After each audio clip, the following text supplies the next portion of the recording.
तो दोस्तों ये कहानी 2006 में शुरू होती है, जब गोजो और गेतो एक ही क्लास में पढ़ते थे। हम गेतो को एक सुनसान गली में जाते हुए देखते हैं जिसमें कर्स्ड स्पिरिट का साया है और गर्मी के मौसम में इनकी तादाद कुछ ज्यादा ही बढ़ गई थी। गेतो को गली के अंदर एक कर्स मिलता है जो कि एक इंसान को खा रहा था। गेतो तुरंत ही अपनी टेक्निक से उस कर्स को एक्सॉर्साइज करके उसे निगल जाता है। दोस्तों गेतो की कर्स्ड टेक्निक का नाम है कर्स्ड स्पिरिट मैनिपुलेशन। इस पावर से गेतो किसी भी कर्स को एक बॉल बनाकर उसे एब्जॉर्ब कर लेता है और फिर गेतो जब चाहे तब उस स्पिरिट को अपने अंदर से बाहर निकालकर अपने हिसाब से उन्हें कंट्रोल कर सकता है, जो कि एक काफी ज्यादा पावरफुल टेक्निक है। और इसीलिए गेतो को सेकेंड ईयर में ही स्पेशल ग्रेड की रैंक दे दी गई थी, यानी गेतो भी गोजो जितना पावरफुल है। खैर, उस कर्स को निगलने के बाद गेतो कहता है कि सिर्फ मैं ही जानता हूँ कि इसका स्वाद कितना ज्यादा घिनौना है, और वो किसी एक दिन की बात भी करता है जिसके बारे में हम आगे जानेंगे। इसके बाद हम देखते हैं ग्रेड 1 सॉसेरर मेमे और ग्रेड 2 सॉसेरर लॉरी को, जिन्हें हमने पिछले सीजन में भी देखा था। इन दोनों को एक भूतिया महल को इन्वेस्टिगेट करने का मिशन मिला था। इस घर में एक अमीर आदमी अपनी फैमिली के साथ रहता था जिसके कई सारे रेस्टोरेंट्स थे, लेकिन पिछले साल आई महामारी में उसका सारा धंधा चौपट हो गया और कर्जे में डूबने की वजह से उसने अपनी फैमिली के साथ खुदकुशी कर ली थी। उसके बाद से ही ये अफवाह फैलने लगी कि वो महल भूतिया है, क्योंकि अब तक इंटरनेट आ गया था। फिर कई सारे स्टूडेंट्स मजे मजे में उस महल के अंदर गए थे, लेकिन वो कभी वापस नहीं लौटे। अब कोई और इसका शिकार ना बने, इसीलिए इन दोनों को वहां भेजा जा रहा था। वहां पहुंचते ही लॉरी कर्टेन बनाने लगती है। दोस्तों, कर्टेन बनाने से आम लोगों को पता नहीं चलता कि यहाँ क्या चल रहा है, लेकिन मैमे उसे मना कर देती है कि इसकी जरूरत नहीं है, क्योंकि कर्स महल के अंदर है, ना कि बाहर। अब ये दोनों उस घर के अंदर जाते हैं और देखते हैं कि यहाँ चारों तरफ कचरा पड़ा था। ये सब देख लॉरी थोड़ी डर जाती है। अब मेमे उसे कहती है कि उन दोनों को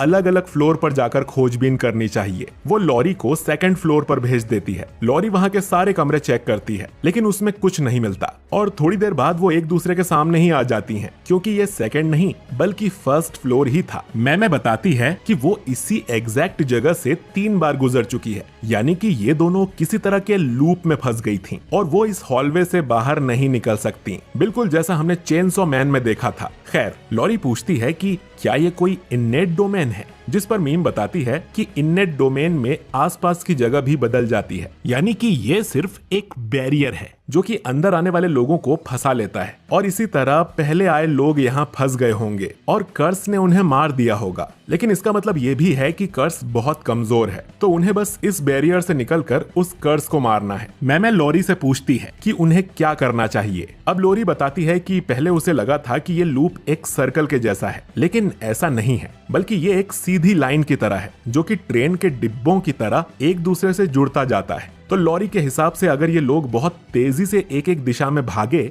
तो डिब्बों को जुड़ने का टाइम नहीं मिलेगा और ये लोग बैरियर को तोड़कर बाहर निकल जाएंगे। मैमे लॉरी के इस आइडिया को 100 में से 90 नंबर देती है, क्योंकि एक साथ भागने की जगह इन दोनों को अलग अलग डायरेक्शन में भागना चाहिए, जिससे बैरियर और जल्दी टूट जाएगा। अब ये दोनों ऐसा ही करती हैं और लॉरी को लगता है कि वो लोग कामयाब हो रही हैं, लेकिन फिर बैरियर के साथ साथ ये पूरा मेंशन भी टूट कर गिरने लगता है और लॉरी किसी तरह उससे बाहर कूद जाती है। बाहर वो अपने जूनियर गोजो को देखती है जो कि उसे बचाने आया था।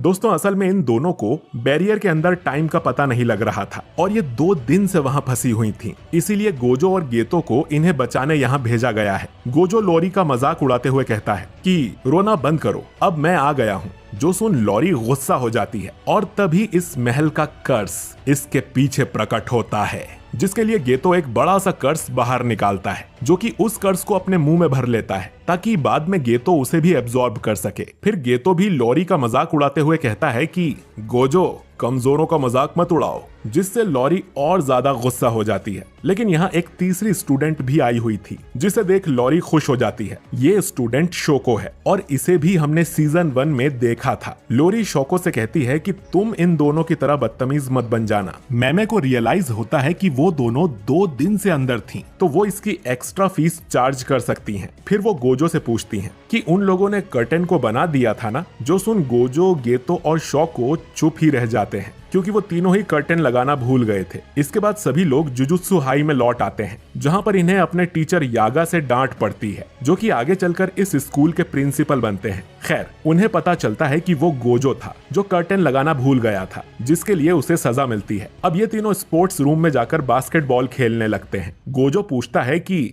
हमें कर्टन लगाने की जरूरत ही क्या है, जबकि आम लोग ना तो कर्स को देख सकते हैं और ना ही कर्स्ड टेक्निक्स को। गोजो ये भी कहता है कि कमजोर लोगों को बचाना काफी थकाने वाला काम है, जिस पर गेतो बोलता है कि जुजुत्सु सोर्सरर का काम ही यही है कि वो आम लोगों की रक्षा करे। गोजो गेतो के आदर्शों का मजाक उड़ाता है, जिससे दोनों में टेंशन बढ़ने लगती है और ये देख शोको यहाँ से निकल जाती है। अब गेतो गोजो से लड़ने के लिए एक कर्स को बाहर निकालता है और उससे कहता है कि चलो ये मामला बाहर चलकर निपटाते हैं। लेकिन तभी टीचर यागा यहाँ आ जाता है, जिसे देख ये दोनों दिखावा करते हैं कि वो तो बस कसरत कर रहे थे। यागा बताता है कि वो इन दोनों को एक नए मिशन पर भेज रहा है। दोस्तों, सीजन 1 में मैंने बताया था कि स्कूल में 1000 साल का सोर्सरर है, जिसका नाम है मास्टर टेंजन। टेंजन की कर्स टेक्निक के कारण वो अमर है, लेकिन उसका शरीर फिर भी बूढ़ा होता रहता है और हर 500 साल के बाद उन्हें अपने शरीर को बदलकर टेक्निक को रिफ्रेश करना पड़ता है। अगर वो ऐसा नहीं करते तो उनकी टेक्निक उनके बूढ़े शरीर को चेंज करने लगती है, जिससे वो खुद का कंट्रोल खोकर इंसानियत के लिए खतरा भी बन सकते हैं। और इस बार टेंजन जिसके साथ अपना शरीर मर्ज करने वाला है वो एक लड़की है, जिसे ये लोग स्टार प्लाज्मा वेसल कहते हैं। इनका मर्ज 2 दिन के बाद होगा, तो गोजो और गेतो का काम होगा इस वेसल को सही सलामत यहाँ स्कूल में लेकर आना, क्योंकि उस वेसल की लोकेशन लीक हो गई है और 2 ग्रुप्स हैं जो कि उनके पीछे पड़े हैं। पहला ग्रुप है क्यू, जिसमें कुछ कर्स यूजर्स हैं जो चाहते हैं कि टेंजन इंसानियत के लिए दुश्मन बन जाए, और दूसरा ग्रुप है टाइम वेसल एसोसिएशन, जो कि टेंजन की गॉड की तरह पूजा करते हैं, लेकिन वो नहीं चाहते कि टेंजन किसी से मर्ज करे, क्योंकि इससे उनकी पवित्रता खराब हो जाएगी। और हाँ, इस ग्रुप में कोई भी कर्स यूजर नहीं है। खैर, इसके बाद गोजो और गेतो उस होटल के पास जाते हैं जहां उस वेसल को रखा गया था। गेतो अकेले ही अंदर जाता है और गोजो बाहर ही निगरानी रखता है। दोनों फोन पर बात कर रहे थे, जिसमें गोजो घमंड दिखाते हुए बोलता है कि हमें क्या दिक्कत हो सकती है, आखिरकार हम दोनों सबसे पावरफुल हैं। जो सुन गेतो उसे समझाता है कि इतना ओवर कॉन्फिडेंट होना अच्छी बात नहीं है और उसे अपने सीनियर्स से भी थोड़ा सभ्य तरीके से पेश आना चाहिए, क्योंकि कुछ दिनों में उनकी मुलाकात मास्टर टेंजन से भी हो सकती है। इसके बाद गेतो उस कमरे की डोरबेल बजाता है और अंदर से एक लड़की जवाब देती है कि वो आ रही है, लेकिन तभी वहां एक बड़ा धमाका हो जाता है। गेतो एक कर्स्ड स्पिरिट को कवच की तरह यूज कर खुद को बचा लेता है और देखता है कि वो लड़की बिल्डिंग से नीचे गिर रही थी। इसके बाद गेतो एक उड़ने वाले स्पिरिट को बाहर निकालता है और उस लड़की को हवा में ही पकड़ लेता है। ये धमाका क्यू ग्रुप के सोल्जर कोकुन ने करवाया था, पर वो देखता है कि उस लड़की को गेतो ने बचा लिया है। इधर गोजो पर भी एक सोल्जर ढेर सारे चाकू फेंकता है, लेकिन जैसा कि हम जानते हैं कि गोजो के आसपास एक इन्फिनिटी शील्ड है,